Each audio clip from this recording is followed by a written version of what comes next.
The price of oil is about to change, not because of OPEC, not because of a war in the Middle East, but because on June 24th, 2026, the Earth cracked open underneath the country that sits on the single largest oil reserve on the entire planet.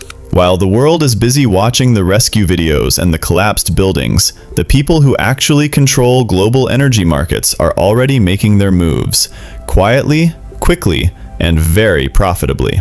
By the time this story leaves the front page, billions of dollars will have already shifted hands, and most people won't even know it happened. This is the story they don't tell you between the disaster footage and the donation links.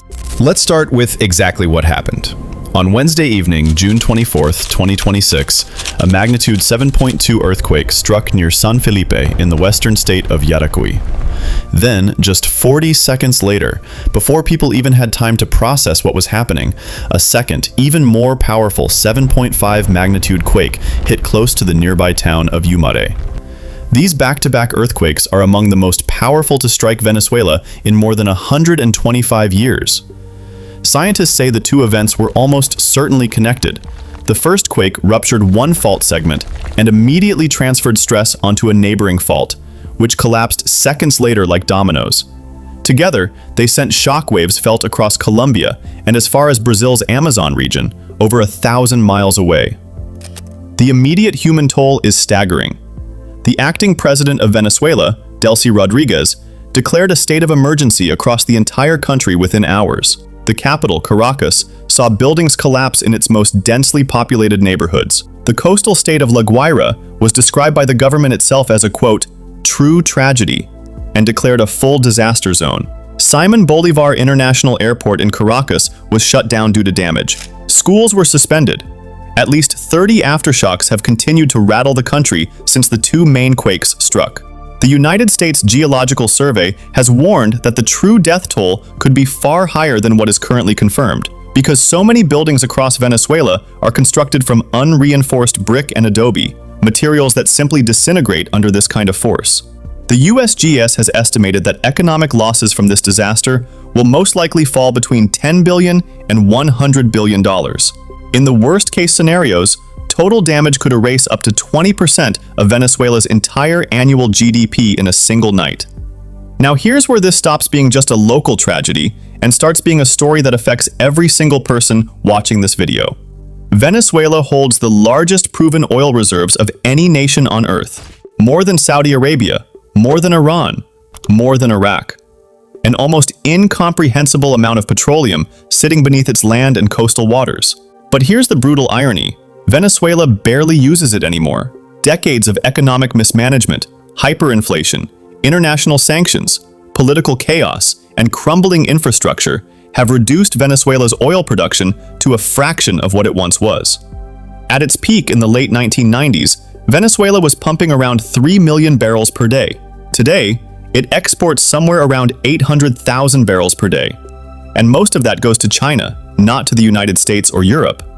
The oil infrastructure that remains is already aged, underfunded, and fragile.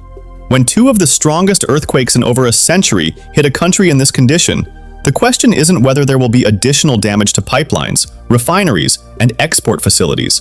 The question is how bad. And the timing of all this couldn't be worse. Venezuela was already in the middle of a political transition unlike anything in its recent history. Earlier this year, United States forces captured former President Nicolás Maduro in what became one of the most dramatic geopolitical events in the Western Hemisphere in decades. An interim government, led by acting President Delcy Rodriguez, has been attempting to stabilize a country that was already deep in financial and political crisis.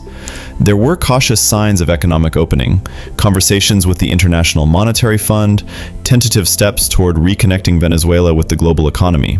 All of that is now under an enormous cloud. The USGS economic damage estimates, between $10 and $100 billion, represent a burden that a government with no clear revenues, no credit access, and a healthcare system already pushed to its limits simply has no roadmap to handle.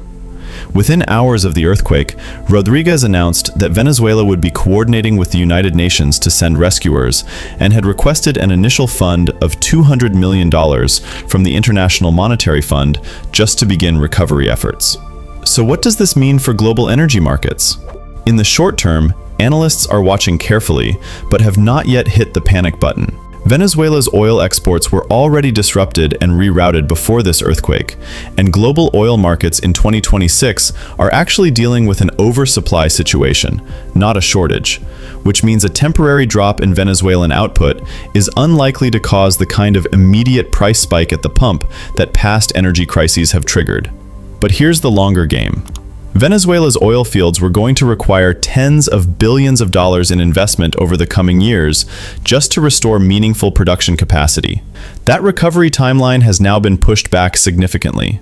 Every dollar that has to go toward earthquake reconstruction is a dollar that cannot go toward rebuilding oil infrastructure. And every month that Venezuelan production stays suppressed is a month where the global market remains more dependent on alternative suppliers, whether that's Saudi Arabia, Russia, or American shale producers, who all have their own interests and their own price preferences. There's also a geopolitical dimension to this that the mainstream media coverage is largely skipping over. China has been Venezuela's closest economic partner for years. Beijing has lent billions to Caracas. Venezuelan oil has flowed predominantly to Chinese ports, and Chinese companies have been deeply embedded in Venezuelan infrastructure projects. Following the earthquake, China was among the first nations to offer assistance, stating it was, quote, willing to provide aid within its capabilities.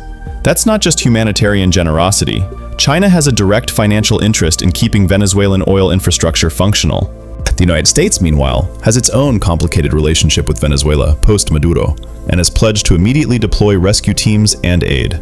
Two of the world's superpowers are both now engaged in the recovery of a single oil-rich nation sitting in America's own hemisphere. That is not a coincidence. That is a chess match playing out in real time, and the pieces on the board include pipelines, refineries, and hundreds of billions of dollars in future energy contracts.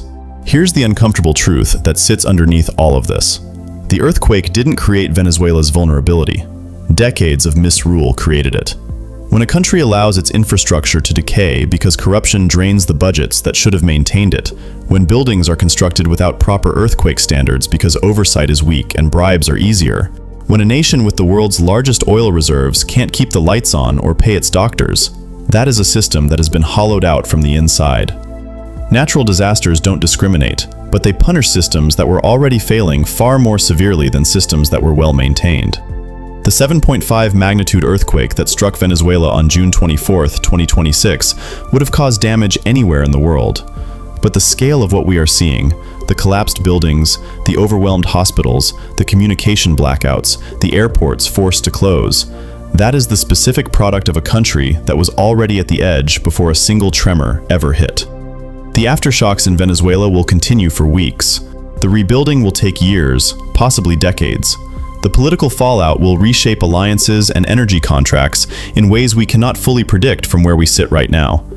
But the lesson that this disaster is forcing onto the world stage is one that goes far beyond Venezuela. It is a reminder that when you allow critical systems, energy infrastructure, construction standards, healthcare, governance, to deteriorate over decades in pursuit of short-term political gain, you are not just managing decline, you are building a time bomb.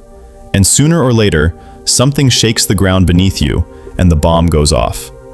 If you want to stay ahead of the stories the mainstream financial press buries beneath the human interest headlines, subscribe to the channel and drop a comment below telling us. Do you think this earthquake changes the global energy equation, or is Venezuela too far gone to matter to oil markets anymore? The conversation is just getting started.